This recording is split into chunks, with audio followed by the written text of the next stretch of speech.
महाभारत में कुछ ऐसी घटनाएं भी घटी थी जिनके बारे में बहुत कम लोग ही जानते हैं। वह भयानक और अदृश्य युद्ध जो महाभारत काल में हुए थे, उन्हीं में से एक था महारथी कर्ण और बर्बरीक के बीच का युद्ध, जिनकी शक्तियों के सामने तीनों लोगों के योद्धा भी टिक नहीं सकते थे। महारथी कर्ण के कवच और कुंडलों की चमक से ही देवी देवताओं के भयानक अस्त्र भी अपना मार्ग बदल लिया करते थे। वहीं दूसरी तरफ थे महाबली भीम के पौत्र बर्बरीक, जिन्हें 3 बाणधारी के नाम से भी जाना जाता है। बर्बरीक मात्र अपने 3 बाणों के वार से ही पूरे महाभारत के युद्ध को समाप्त कर सकते थे। एक बार उन्होंने अपने बलशाली पितामह भीम को भी परास्त कर दिया था। आज इनको ही लोग बाबा खाटू श्याम जी के नाम से पूछते हैं। लेकिन ऐसा क्या हुआ था जो महारथी कर्ण और बर्बरीक के बीच युद्ध हुआ था? चलिए जानते हैं आज के वृत्तांत में। यह बात उस समय की है जब पांडव अपने वनवास के दौरान अज्ञातवास को छुपकर काट रहे थे, और जब भगवान कृष्ण और अर्जुन बर्बरीक के पास उनकी सहायता लेने जा रहे थे, तब श्री कृष्ण ने देखा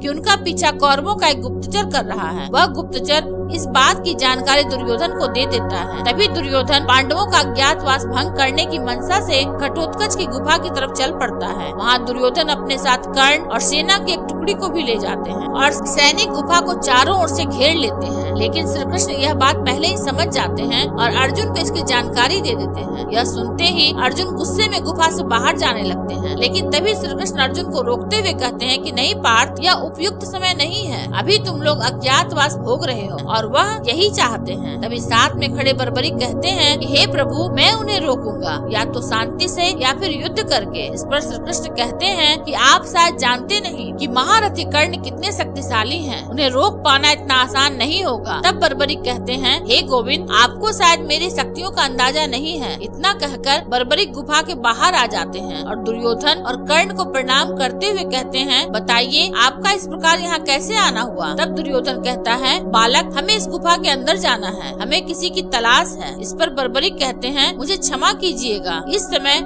आप गुफा के भीतर नहीं जा सकते। यह सुनकर दुर्योधन क्रोधित हो जाता है और कहता है कि बालक, अपनी मृत्यु को गले मत लगाओ। तब बर्बरीक मुस्कुराते हुए कहते हैं कि आप दोनों शक्तिशाली योद्धा हो, आप खुद ही यह प्रयास करके देख लो। तभी दुर्योधन सैनिकों को बर्बरीक को मार्ग से हटाने के लिए कहते हैं। लेकिन बर्बरीक इतने शक्तिशाली थे कि अपने पैर को जमीन पर जोर से मारकर ही सैनिकों को नीचे गिरा देते हैं। यह देखकर दुर्योधन घबरा जाता है और कर्ण से कहता है कि मित्र, यह कोई साधारण बालक नहीं है, इसे तुम्हारे जैसा योद्धा ही परास्त कर सकता है। तब कर्ण बर्बरीक से बोलते हैं, बालक, हमारे मार्ग से हट जाओ, अन्यथा तुम्हें मेरा सामना करना होगा।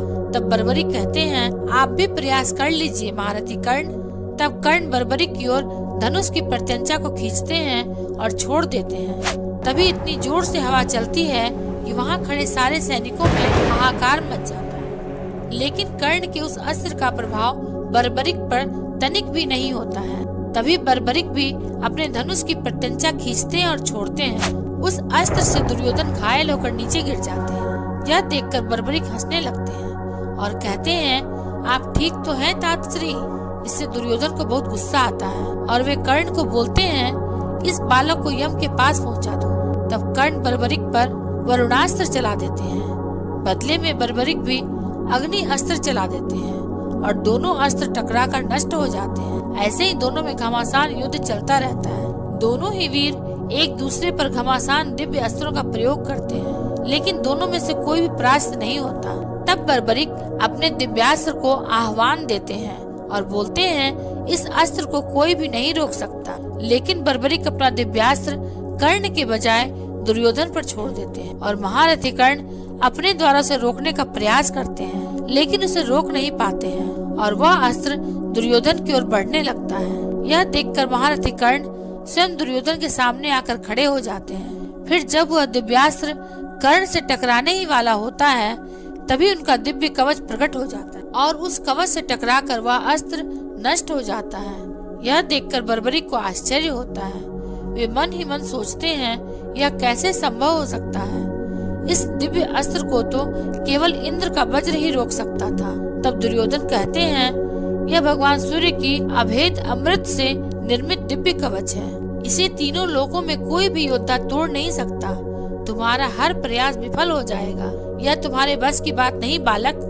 तब बर्बरीक क्रोध में आकर भगवान शिव का स्मरण करके एक साथ अपने तीनों अमोघ शक्तिशाली बाण छोड़ने जाते हैं। इतने में ही वहाँ पर भगवान श्री कृष्ण आ जाते हैं और वह बर्बरिक से कहते हैं, पुत्र तुम इनके मार्ग से हट जाओ और जो भी भ्राता दुर्योधन देखना चाहते हैं उन्हें देखने दो। तब दुर्योधन और कर्ण अंदर जाते हैं, लेकिन वहाँ पर उन्हें कोई भी नहीं मिलता, क्योंकि भगवान श्री कृष्ण ने अर्जुन को अपनी माया से अदृश्य कर दिया था। लेकिन मित्रों, क्या आप जानते हैं, यदि बर्बरिक ने कर्ण पर भगवान शिव के दिए अपने तीनों अमोघ शक्तिशाली बाण चला दिए होते तो क्या होता?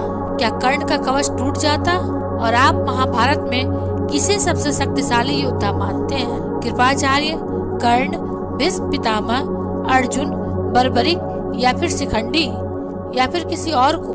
मित्रों, आपको यह वीडियो कैसा लगा कमेंट करके जरूर बताएं। और यदि आप लोग भी महादेव और श्री कृष्ण को सच्चे दिल से मानते हैं तो इस वीडियो को लाइक और हमारे चैनल को सब्सक्राइब जरूर से जरूर करें। अंत तक देखने के लिए आपका धन्यवाद।